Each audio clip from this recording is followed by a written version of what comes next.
सोमवार देर शाम सराफा कारोबारी व आरएसएस नेता विजयवीर रस्तोगी के घर पर डकैती डालने उनके अपने ही रिश्तेदार पहुंचे। विजयवीर की भतीजी वंशिका रस्तोगी ने अपनी मां और बॉयफ्रेंड के साथ लूट का ये प्लान बनाया था। किराएदार बनकर ये लोग सराफा कारोबारी के घर पहुंचे और उनकी बहू पर पिस्टल तान दी। घर की पालतू डॉगी जिमी की वफादारी से वारदात को अंजाम नहीं दे सके। पुलिस ने पूरी घटना का खुलासा करते हुए कई आरोपियों को गिरफ्तार किया है। पुलिस ने पूरे प्रकरण में एक महिला, एक लड़की और 2 लड़कों को गिरफ्तार कर जेल भेज दिया है। एसपी क्राइम अनीत कुमार ने पूरी घटना का खुलासा करते हुए बताया कि विजयनगर में रहने वाले सराफा कारोबारी विजयवीर रस्तोगी के यहाँ किराए के मकान पूछते हुए जो लोग लूट करने पहुंचे थे वो परिवार के ही रिश्तेदार हैं। भावना रस्तोगी, पत्नी विकास रस्तोगी और भावना की बेटी वंशिका रस्तोगी ने इस पूरी लूट की योजना को बनाया। वंशिका ने अपने बॉयफ्रेंड मोहित सैनी, जिससे उसकी दोस्ती फेसबुक पर हुई थी, उसे भी इस योजना में शामिल किया। इन तीनों लोगों के साथ विवेक बिष्ट नाम का एक और युवक भी शामिल था। इन सभी ने मिलकर विजयवीर रस्तोगी के यहाँ लूट की साजिश रची, लेकिन वफादार डॉगी ने इस लूट की साजिश को नाकाम करा दिया। वफादार डॉगी ने जैसे ही लुटेरों पर हमला बोला तो लुटेरे डर कर भाग गए। 2 महिलाएं हैं और 2 पुरुष हैं। ये पूरी घटनाक्रम इस तरह से है कि ये भावना रस्तोगी जिसमें मास्टरमाइंड है, ये और इनकी बेटी वंशिका, इन लोगों ने प्लानिंग की थी। और वंशिका का जो एक फ्रेंड है विवेक, इसके माध्यम से 2 अन्य लड़कों को बुलाया गया, एक मोहित सैनी और एक आयुष त्यागी। इन लोगों को बुला के और ये घटना पूरी अंजाम दिया गया।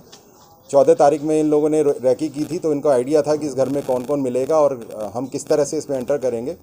और तरीका यही इन्होंने अपनाया कि पूछा कि कमरा हमें किराए पे लेना है। उनके द्वारा बताया गया हम कोई कमरा किराए पे नहीं देते हैं। फिर भी इन्होंने घुसने का प्रयास किया। बाद में अवैध असले भी दिखाए, पर ये सफल नहीं हो पाए थे। हमने जब इनको गिरफ्तार किया तो इन्होंने पूछताछ में बताया है कि इन्होंने पहले से रैकी कर रखी थी और ये जो वादी हैं उनसे रिलेशन में भी निकलती हैं भावना रस्तोगी, तो इनको पूरी जानकारी थी परिवार के बैकग्राउंड के बारे में। और इस घटना को करने के बाद में इनका प्लान ये था कि आगरा में दूसरी बड़ी घटना इस तरह से हम अंजाम देंगे।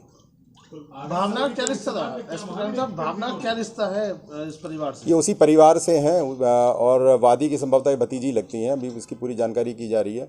उसी बड़े परिवार से हैं, डायरेक्ट रिलेशन ना होके एक परिवार के जैसे रहते कुनबे के, उसी को ये बिलोंग करती हैं। वो आगे इनका ये था कि इस घटना में सफल हो जाएंगे तो ऐसी रैकी करते हुए हम लोग चिन्हित करेंगे बड़े मकान को और फिर उसको उसमें घटना कारित करेंगे।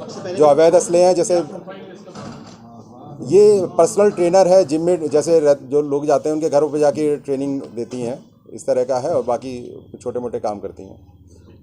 इन 2 अभियुक्तों के पास से अवैध असले बरामद हुए हैं, एक 315 बोर का और 12 बोर के तमंचे बरामद हुए हैं। एक अभियुक्त इसमें फरार है, आयुष त्यागी, उसकी गिरफ्तारी के प्रयास किए जा रहे हैं।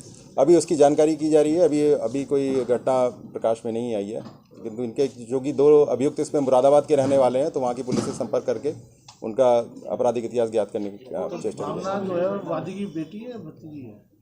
वादी की भतीजी लगती हैं ये भावना रस्तोगी। और कितने लोग थे इसमें? टोटल इसमें 5 लोग सम्मिलित थे। और जो जैसे 3 लोग थे और रैकी भी की गई थी और 2 लोग वहाँ पे साइड में खड़े हुए थे।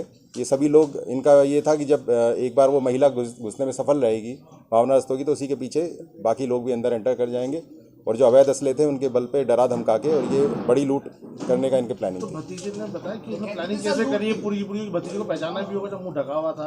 उसने चेहरा इस तरह से ढक रखा था कि वादी पक्ष उसको पहचान नहीं पाया। और चूंकि जितनी तेजी से घटनाक्रम हुआ है उसमें संभव नहीं होता कि कोई एकदम से उसको पहचान पाए, क्योंकि वो घबराए हुए थे और उन्होंने देखा कि अवैध असले लिए हुए हैं, तो अपनी जान बचाना उन्होंने, मतलब उनके लिए प्राथमिकता थी।